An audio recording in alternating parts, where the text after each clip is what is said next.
Ada orang tenggelam, orang balik loh. Ya Allah, anak-anak lagi, Cok. Baru-baru ini viral detik-detik evakuasi korban perahu terbalik di tengah laut.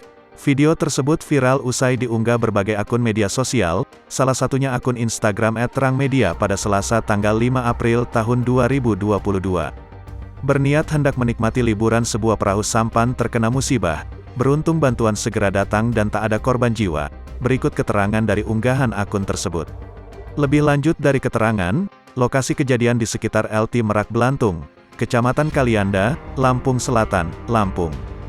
Kebanyakan para penumpang perahu tersebut adalah anak-anak, terdengar juga jeritan tangis bocah dalam video tersebut. Sontak unggahan tersebut mendapat berbagai respon dari warganet.